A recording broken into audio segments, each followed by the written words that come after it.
I, 24F, and my boyfriend Nathan, 26 male, have been together for 6 years. This year, we traveled to his parents' house for Thanksgiving.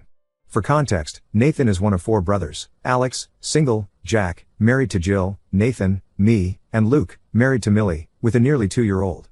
Everyone lives out of state except Luke and Millie. Nathan and I have the longest drive at 9 hours.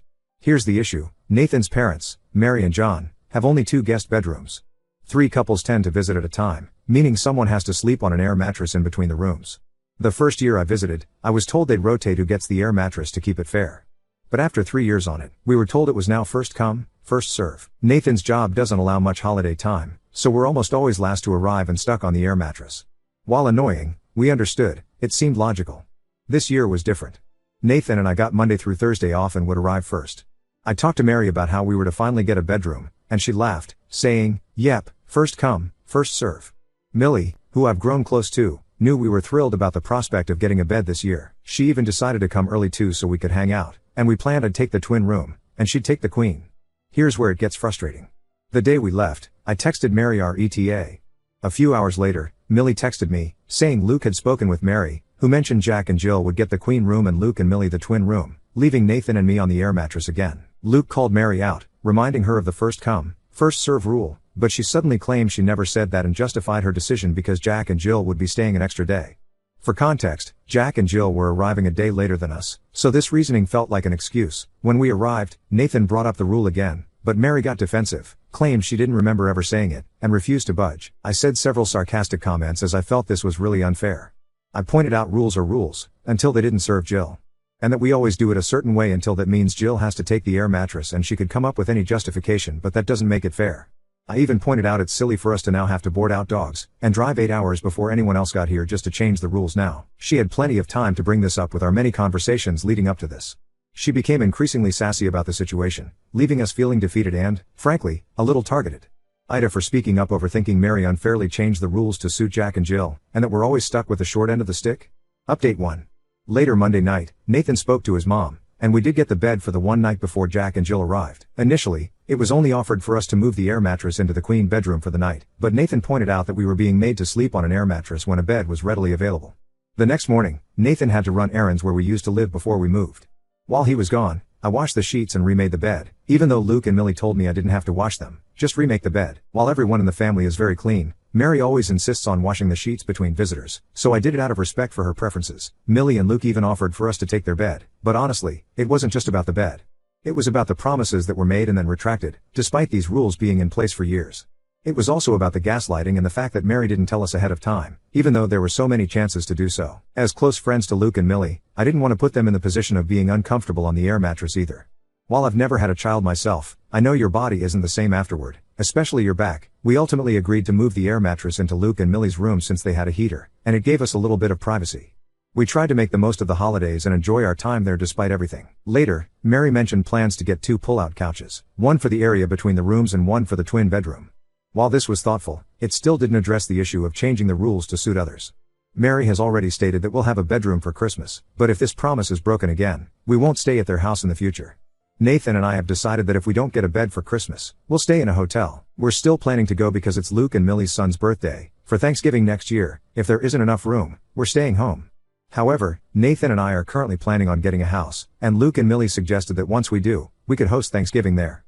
They said they'd love to attend, which is exciting because Millie and I are both avid bakers and love cooking. Whenever Millie and I bring dishes to these gatherings, they're barely touched, except by us and our partners. We're also planning to visit Luke and Millie more often. They are considering moving closer to the parents, and when they host holidays in the future, we'll always have a guaranteed space at their home. To address popular questions for info on the last post, Alex, he doesn't come for Thanksgiving. He only saves his days off for Christmas. Also, he has rarely gotten put on an air mattress, only once that I remember, and that was Luke and Millie's wedding. When all 4 brothers used to come for holidays, it was Alex and the twin, editor's note, twin bedroom, Luke, pre-marriage or girlfriend, on the air mattress in that room, Nathan and I in between rooms, and Jack and Jill in the queen hotel. This house is in the middle of nowhere.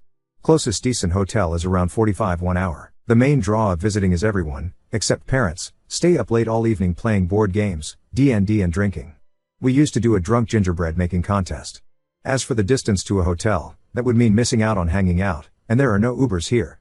Also, before we moved this year, we didn't stay as many days and didn't mind staying on the air mattress 3 days due to what seemed fair to us. We also were the second closest CPL and just didn't get as much time off, which always made us last. Also, we didn't get a hotel this time after the incident, due to saving up for a house/wedding. We didn't have spare cash floating around. Honestly, y'all know this economy and unexpected expenses. Millie and Luke, the live within the state, barely. It's not feasible for them to stay home or us stay with them. Also, staying with Millie's parents isn't an option. They don't get along and interact due to their child. As Millie believes her child deserves a relationship with his grandma even if she doesn't have a great relationship with her mom. Also, there is no room, Mary. This was completely out of character for Mary. In fact, the only person everyone in the house has an issue with is John. Mary is the one who wants all of their sons home for the holidays and goes out of her way to make sure we'll all attend, usually. Luke does believe the change was due to his dad and their mom was made the messenger. Because the mom is usually a big person on fairness, and mostly have had no issues, other than ones John pushed her into. This was also backed up by John's reaction to hearing we stayed in the room for one night.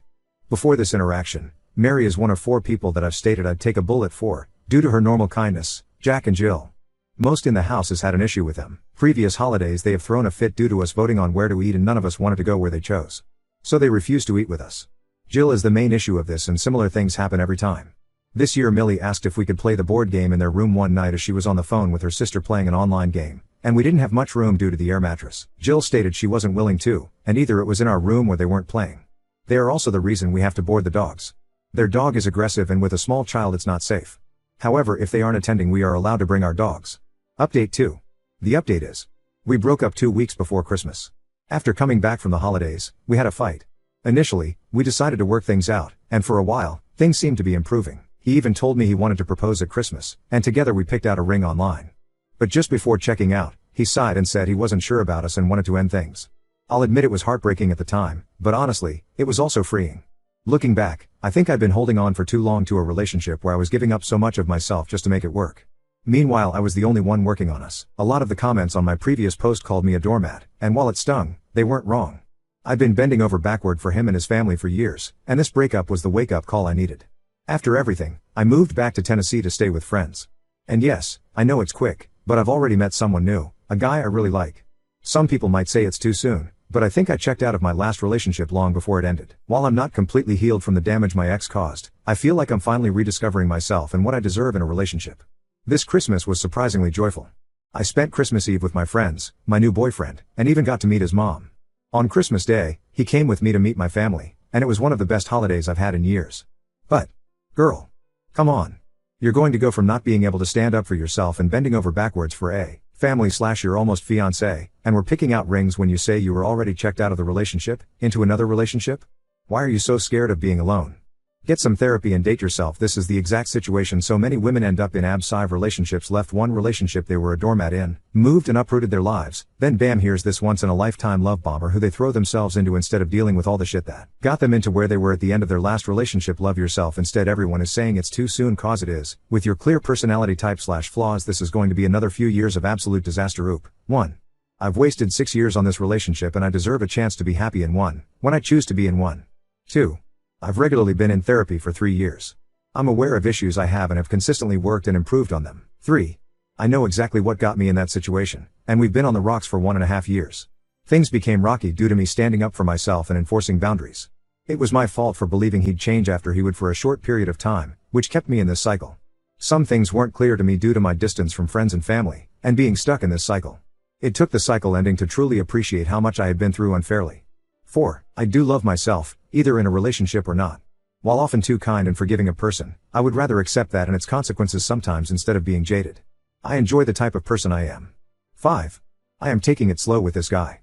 I do really like him though, he knows what I've been through and I know his history. I don't believe in rebounds and will only date if I can see a possible future with someone. I did not latch on to the first person who showed any interest. He is giving me space to work through any lingering issues, while we both also want to spend time together. He has gone through something quite similar over a year ago, so he understood what I was going through. And I don't hold back on my stance or feelings on anything around him, because if I scare him off, it wasn't meant to be. I also have a support system this time around to warn me of any red flags or issues I may be overlooking and are willing to step in and speak to me about it. We also have the same goals/outlook on life and want the same things in the future. 6. Your points are valid, and I can see where you are coming from. However, despite me trying to put a good amount of info in a text post, it'll never fully answer enough questions to see the full picture of things. I felt ready to move on quicker than most, but every person and situation is different. Everyone moves on at a different pace. I hope this situation ends well, but no one can ever guarantee that it's a chance I'm willing to take. My ex and I had a perfect relationship for 5 years.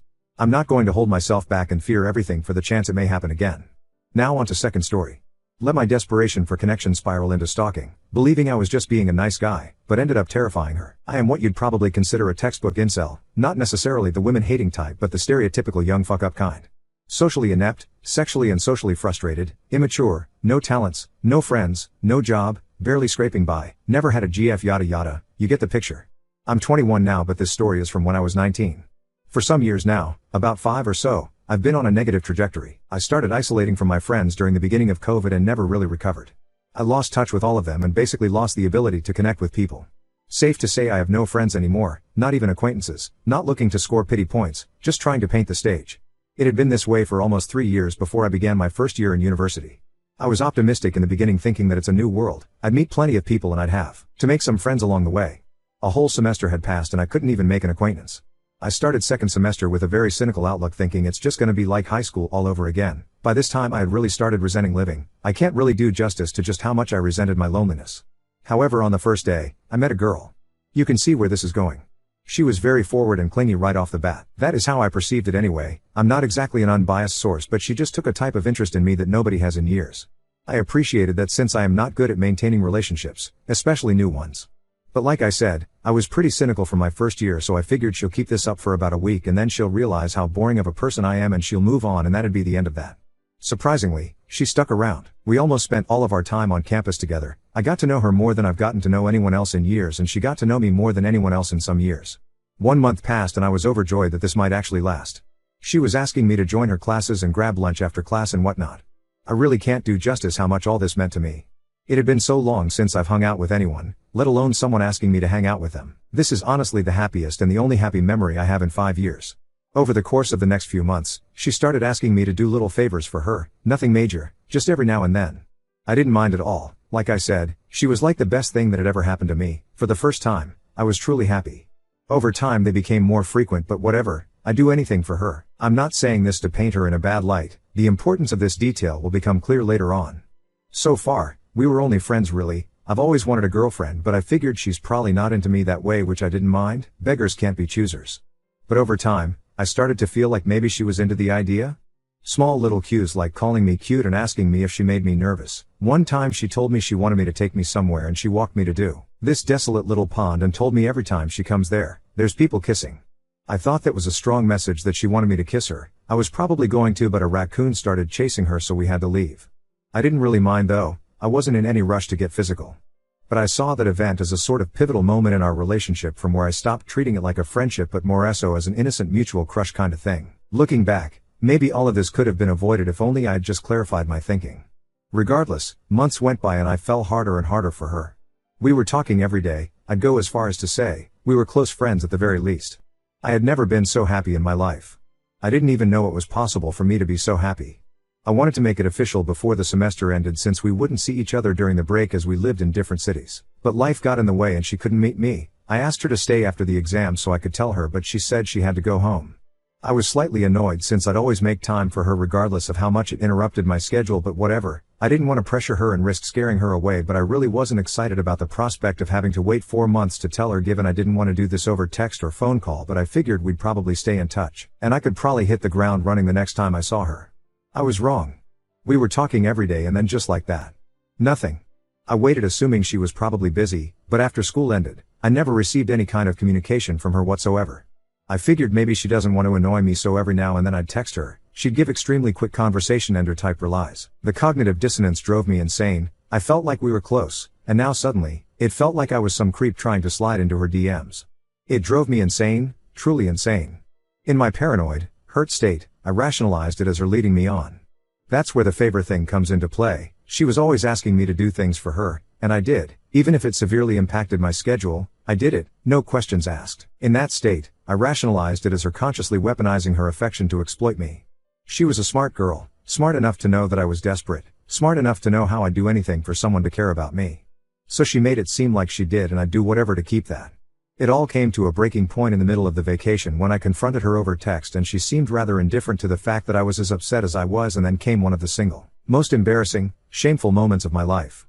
A full-fledged nice guy meltdown like so many you've seen r/nice guys or whatever.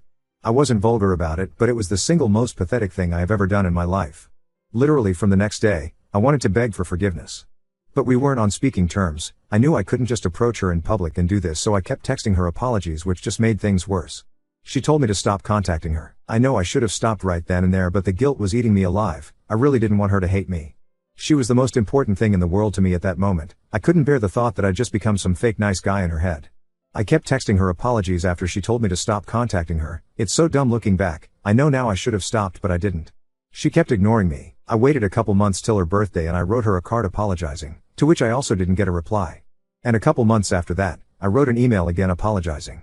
I cannot rationalize my thinking now. It seems so obviously insane and unstable, but it made so much sense at that moment. The university intervened after that and told me not to contact her in any way. They told me she was scared of me. It ripped my heart to pieces, to think someone who brought so much happiness into my life was afraid of me. That I made her feel that way. When they told me this, I was in disbelief. Now that it's been almost 2 years, obviously she was terrified of me. I was acting like a complete insane person. I never tried to contact her in any way after that. I was completely and utterly devastated that I made her feel that way. For months after, it's all I could think about. A whole paradigm shift occurred in me after that whole incident. I started feeling like a predator. Not predatory, but like everyone around me knew I was a creepy predator looking to prey on them. I can't quite explain it. I was uncomfortable being around people before, but since that whole incident, it's on a totally different level. Whenever I'm in public, I feel like everyone knows I'm a creep. I'm a creepy little predator and everyone knows and everyone hates me. They're all afraid of me. This is particularly true for women. I am deathly afraid of women because I cannot shake the feeling that they're all afraid of me, that they all know I'm a creepy predator trying to get in their pants. My anxiety around women has gotten so bad that I cannot even be around one without wanting to leave immediately. I just cannot for the life of me shake the feeling that they've got 911 dialed in whenever I'm around. More so than anything, I guess, I still feel bad about what I did to that girl. I hate the fact that I will forever be some predatory nice guy who showed his true colors when he realized she wasn't gonna fuck him. I hate it cause that's not how I see it at all. All my happy memories belong to her, and I'll always cherish her for that. I never ever wanted to make her feel any kind of negative way, let alone make her scared of me. Enough time has passed where I don't think about this obsessively like I used to, but I know it's there, it's always there, this immense guilt and regret that the only person that showed some interest in me in years, I punished her for it so bad. I doubt she'll ever try to communicate with some socially maladjusted loser ever again. I feel uncomfortable at the prospect of ever being near anyone else ever again. I resent my solitude, but I cannot risk getting close to anyone without fearing that I'll have a moment like this again and they'll come away afraid, traumatized and forever regretting ever having met me. It's not rational, I know, but I can't shake the feeling that she hates me with every fiber of her being. Realistically, she's got bigger problems now, but yeah, I'm not looking for pity or you should go to therapy. I just wanted to tell my story cause I don't have anyone else to tell. Hopefully I can leave all this behind someday. ATM, I've never hated my loneliness more, but my desire to be forgotten by the world entirely has never been stronger. I cannot bear the thought of imposing myself on anyone in capacity. I wish I could erase myself from reality and every memory people have of me. I'm back to thinking about this again now cause her birthday is nearby. I pray and hope not a shred of me remains in her head. I just want the whole world to forget me and every ill I've done.